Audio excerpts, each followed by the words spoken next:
वृंदावन से एक गोपी प्रतिदिन दूध दही बेचने मथुरा जाती थी। एक दिन ब्रज में एक संत कथा करने आए।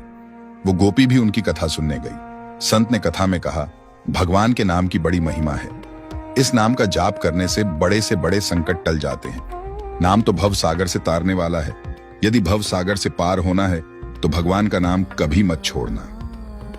कथा समाप्त होने के बाद वो गोपी अगले दिन फिर से दूध बेचने चली गई। उसी बीच रास्ते में यमुना जी थी।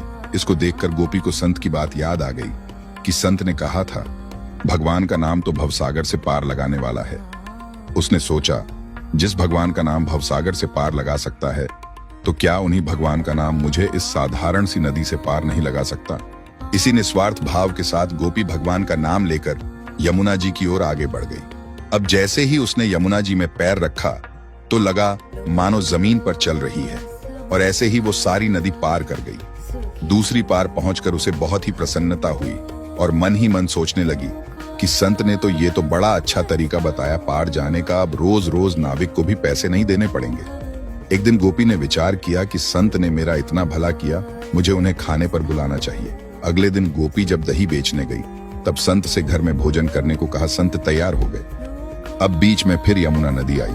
संत नाविक को बुलाने लगे तो गोपी बोली, बाबा आप नाविक को क्यों बुला रहे हैं, हम ऐसे ही यमुना जी में चलेंगे। संत बोले, गोपी कैसी बात करती हो, यमुना जी को ऐसे ही कैसे पार करेंगे।